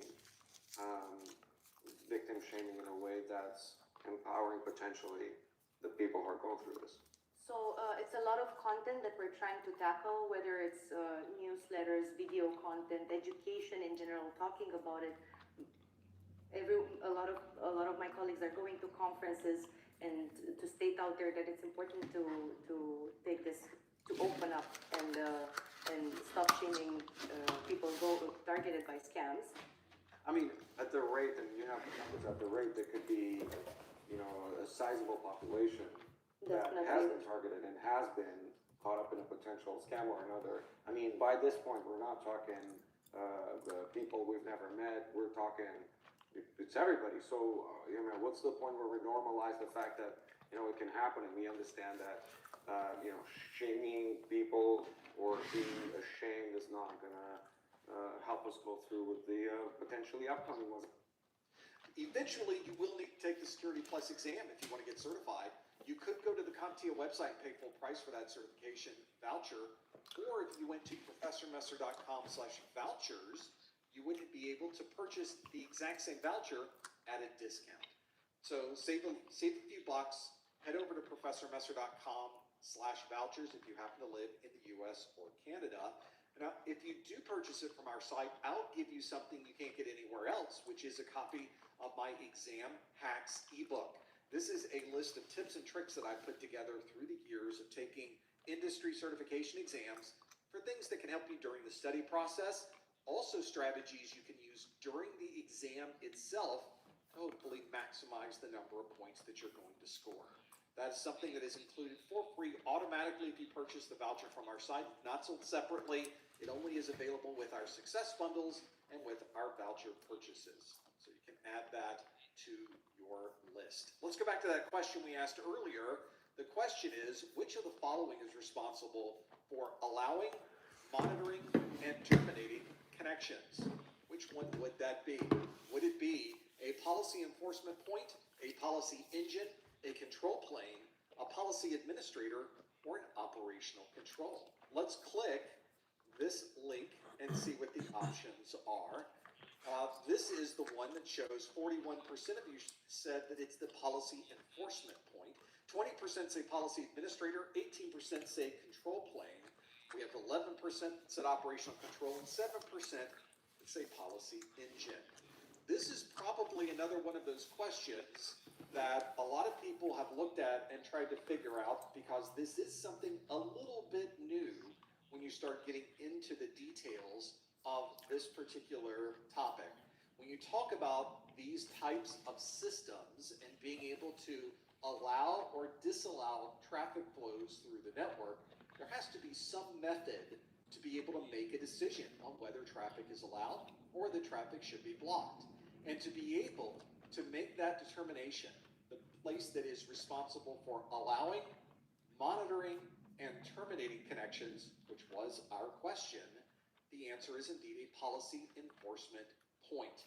That was the one that most of you chose for this particular answer. As you remember, the plurality of you did choose policy enforcement point. 41% of you chose that one. So it would not be a policy administrator or a control plane. If we wanted to really map out the whole zero trust architecture, it looks something like this. So you do have indeed, let's go back. Can't see it unless we look at it. There we go.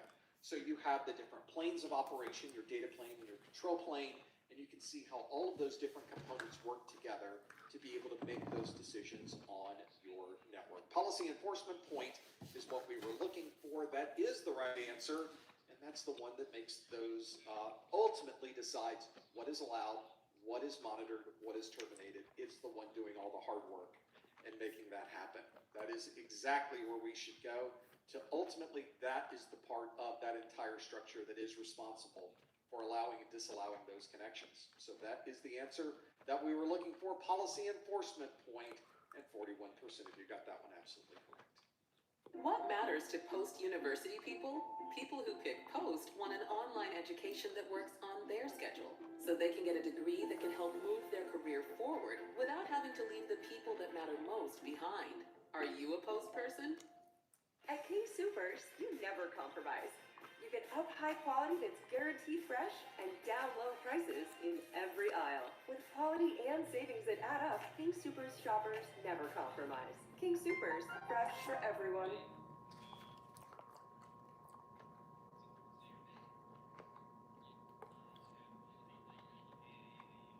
Now I'd like to shift gears a little bit, because a lot of you are familiar with the structure of the Security Plus exam. But if you've never taken a CompTIA exam before, you might be a little surprised when you start the exam, because the first handful of questions you get on the exam will not be multiple choice questions.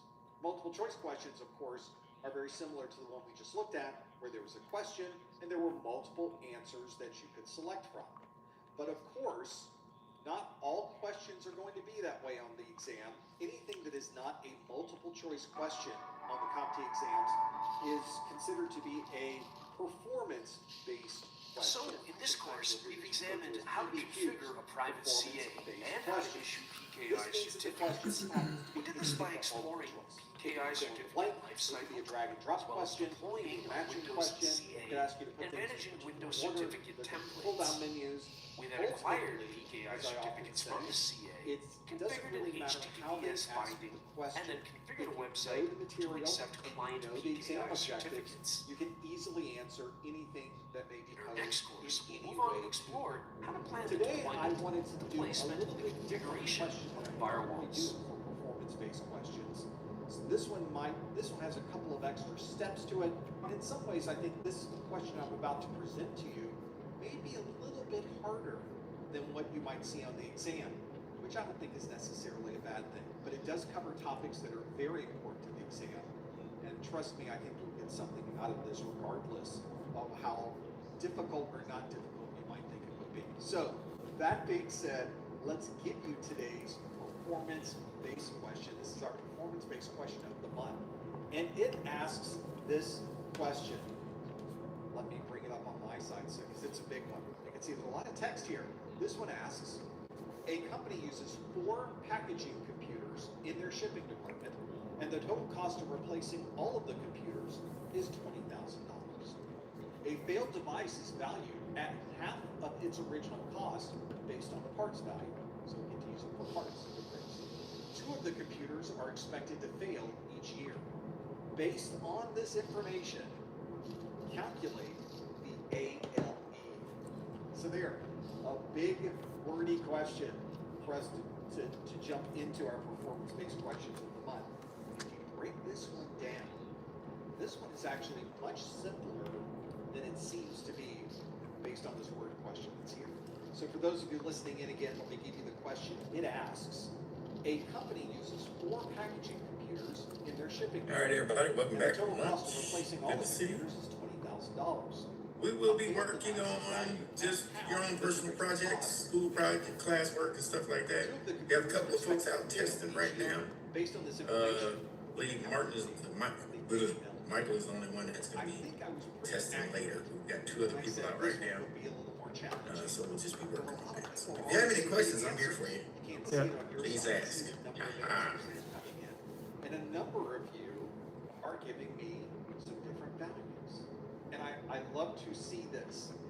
And most of them are right. Even on top of this, maybe this isn't as hard as I thought it was going to be. Now I'm a little disappointed in myself. I intended it to be challenging. I did not intend it to be hard. Maybe I hit a sweet spot. Maybe we were successful at giving you something that would really help understand some of the most important values and calculations that you would need to know, especially as it relates to risk. And that's what this question is really about. So you have to know a few things to be able to answer this. There's a little bit of math involved, but I did make them round numbers, so that would be relatively easy. You do have to know what an ALE is. I don't want to give too much away. I don't think I am giving anything away, but there's the challenge, of course, is to be able to calculate this. We have to understand what that is. And that's another thing that I'll mention on this question specifically, is that the exam almost never asks you a direct question. For example, you will never get a question on the exam. I will say never in this case. You will never get a question on the exam that says, what do the letters ALE stand for? It will never ask you that question.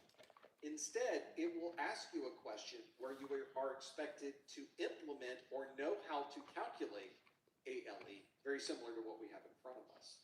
So let's see how we do with this one. A lot of you already locked in your answer for this one. And we're going to break it down and look at every segment of this particular question and how it is laid out. So I think this should be a good one to kind of step through. A lot of you have already submitted your answers for this one. More than half of you have already submitted your answers. So let's step through the way I calculated it to determine if we would be able to understand what to do with this. So let's kind of break this down. How would we cover this question if this was an actual exam question? So let's take the question. There we are. The question's on the left side here. The company uses 4 packaging computers. So in the shipping department, there are computers they have that package things together. and there's a cost associated with all of those. So there's a little bit of math we have to do. So we have to calculate the ALE. That was the thing we'll start with. The ALE stands for an annualized loss expectancy. Don't compromise quality insurance for savings or your time for this ad. Hit that skip button. Or don't. And watch me skip.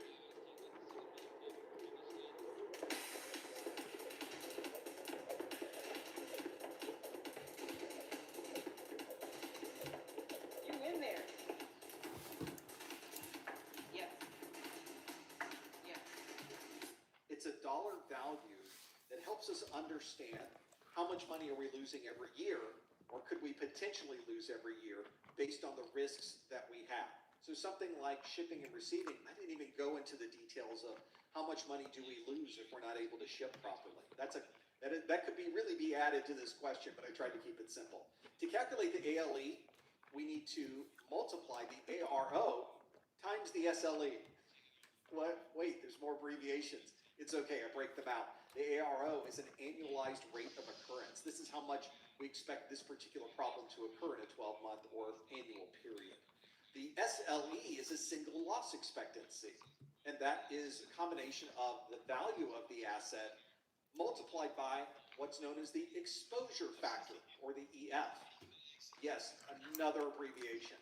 The final one, thankfully, the EF is the exposure factor. That is the percentage of the value that you lose when you happen to have this particular problem or this incident that occurs. So that is everything we have to know. In fact, all of those come directly from the CompTIA exam objective. So you have to know what all of these things happen to be. I'm not introducing anything new with this. But now we need to take everything that's in the word problem and get it into the format that we need to be able to calculate these. Now to do this, I'm actually going to reverse this list. And I'm going to start with the exposure factor and work our way backwards. That's how we're going to do with this. And I will tell you, some folks in the chat were going, this is really a lot of math. Well, it is. But on the exam, you might only be asked for one of these. Or you could be asked a question like this on the exam. It's certainly within scope. It just seems like it's one that would take you a little bit of time. But as we step through this, you're going to see just how quick this goes. So let's do this. We have this company using 4 packaging computers. We need to understand the exposure factor. What is the percentage of the value lost if we have an incident with one of these? It's one of the last things in here that says that we have the failed device is valued at half of its original cost based on parts value. So if one of these breaks, we don't lose all of the value in that particular device. Sometimes you do. If your firewall breaks, there's very little you can do with a broken firewall. You pretty much have to swap it out. In this particular case, we have a system that breaks. This packaging computer breaks. All right, put it on the pile. We'll use it for parts if we lose another computer. So we can grab parts out of that one to repair other ones. So we only lose half of its value. And if we lose half of its value, that's 50% of the value. And for the purposes of our calculations, 50% is the same thing as 0.5. So our exposure factor for this particular question is 0.5. Even though we didn't ask that, we have to know that part of it. So that's where that comes from. So now that we know the exposure factor, let's calculate a single loss expectancy. This is how much money we will lose if one of these devices, a single device, happens to fail. And we have this case. But we weren't given the numbers directly on how much these computers are worth individually. I did give you values on how much these computers are worth as a whole, just to make it a little more complicated. And we know that the computers, all 4 of them, are worth $20,000. So if we divide 20,000 by 4, we know that that is 5,000. So each computer is valued at $5,000. But of course, if we lose a computer, we don't lose all of that $5,000. We only lose 50% of it, or 0.5. So we can multiply 5,000 by 0.5. Each time we have a loss of one computer, that is a loss expectancy of approximately $2,500. That's where that number comes from. So we also know that we need to calculate how many times is this going to happen in a year. That number is referred to as the ARO. That is the annualized rate of occurrence. And in this question, we know that 2 of the computers are expected to fail each year. We spelled out for you the ARO. We could have said the ARO is 2, which is exactly what that sentence means. So we'll put a 2 next to our ARO. At this point, we have all of the numbers we need to be able to calculate the final value. And if we calculate the ALE, the annualized loss expectancy, we need to multiply, in this case, the ARO times the SLE. The ARO is 2, here it is. The SLE is 2,500, 2 times 2,500 is 5,000. So based on that information, the amount of money that we would expect to lose in a year from these packaging computers is approximately $5,000. That is the entire calculation from beginning to end for this particular problem. Now, what was interesting with this one, and you don't see it on your side, but I get to see all the answers that folks are putting in on their side. A lot of people said 5,000. You did great with this question. You did fantastic with this question. In fact, most of you, as I'm scrolling through, said 5,000. Some said 0.5, some said 10,000. You were close. You had the idea. Some people spelled it all out the same way. You guys did great with this particular question. This is how I would break these out. And on your exam, they could ask you for this full rundown like we have here, or it might be just asking you individual pieces of this. Based on this information, what is the ARO? Based on this information, what is the EF? They might not even tell you, well, that's exposure factor. They probably won't tell you that it's annualized rate of occurrence. You just need to know those. So it could be that I took you through an entire set, a series of these, so that we could learn each one of them. That's the point of a study group. But I think that on the exam, you could be asked for any of these. So have a look, see what you think. Welcome back, Destruction Daredevils, to the Hot Wheels Monster Truck Champions Cup. We are just one race away from awarding the Champions Cup. Last time, our 4 finalist trucks crushed and crashed their way to second round and braved crocodile infested waters to give us the final 2 contenders. Tiger Shark and Racing! Oh yeah! These 2 gigantic trucks will go head-to-head in a no-holds-barred race to the winner's cave.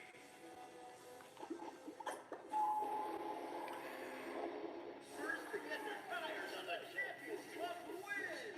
Oh, just a race down the most dangerous mountain on the planet through a cave of crushing boulders. That's all. Challenge accepted.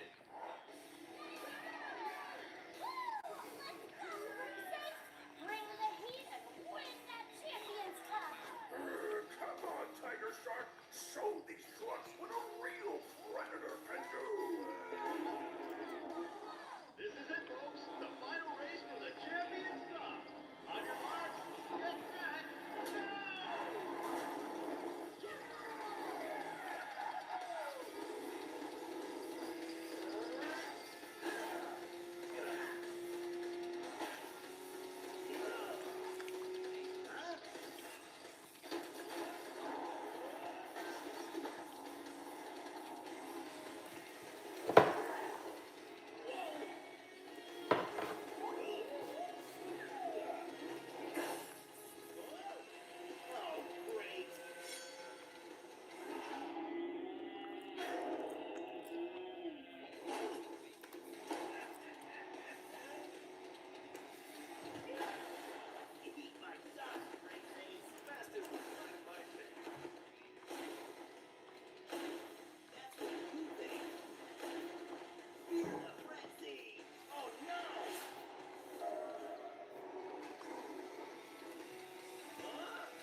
And make all of those things happen.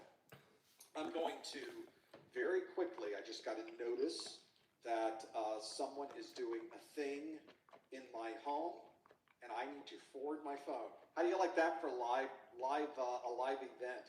So I'm going to my iPhone, and in the middle of a live study group, I'm going down and adding in Oh wait, where do they put everything now? Everything's in apps now. I have the new version of the software. So we're gonna go through, maybe I'm not gonna do this. Maybe I've had it and we're not going through the apps anymore. We'll type in, one good thing, if you're familiar with this, the apps have a search feature. So we're able to search for the phone information very, very, very quickly and do things like forward calls very quickly. That's what we're going to do.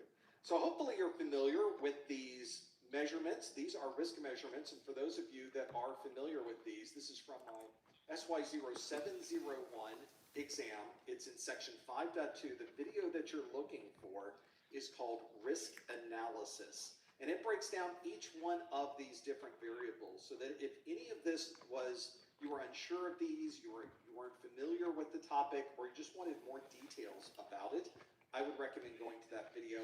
And I lay out for you a different scenario dealing with laptops. So you can use that same information to kind of break down where these different settings are and what's going to be important. So that's what I would recommend you do as well.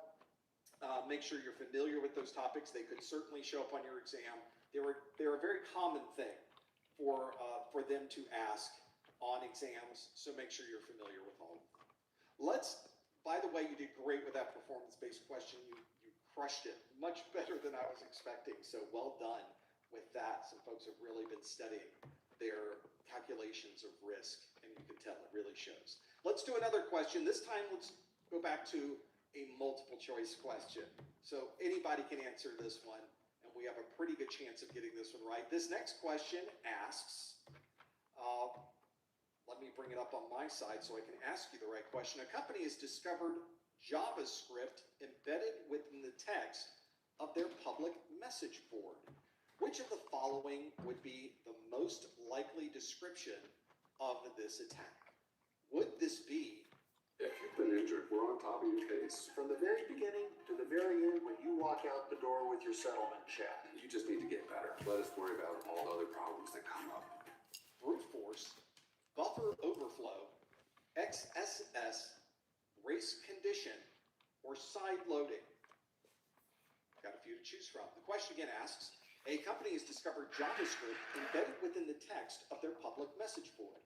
Which of the following would be the most likely description of this attack? Is it brute force, buffer overflow, XSS, race condition, or side loading? If you think you know the answer, there's the link. Go to professormesser.com/QA. Please no answers in the chat room. Please no hints in the chat room. You want to follow the link that is on your screen. Go to professormesser.com/QA to answer that particular question. See if you happen to know what that one is, and I will let the people know on my side that I afforded my phone to them to make all of those things happen. We'll have to see if you are familiar with this. Knowing these different attacks is also a good thing. Being able to recognize these attacks is also a good thing to know. See if you happen to know this one. Maybe it will help you as we are going through the details of this particular question. We will have to remind everyone, please no answers in the chat room. Please no hints in the chat room. See if you happen to know what these answers are and see if you're familiar with this particular attack type. This might be a pretty good one if you're someone who is really working through the details. Make sure you are very familiar with the different attacks and what they might look like, how they might position this into the Hi, text. I'm Dale Schultz. So I've worked in various IT roles since the early 1990s, including as a technical trainer, as a programmer, a consultant, as well as an IT tech author and editor. I've held and still hold IT certifications related to Linux, Novell, Lotus, CompTIA, Microsoft.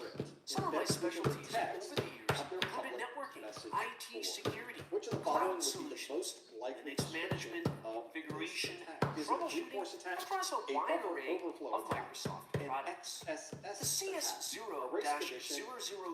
CompTIA Cybersecurity Analyst, or CISA Plus certification exam, is designed for IT professionals looking to gain security analyst skills, perform data analysis to identify vulnerabilities, threats, risks to an organization,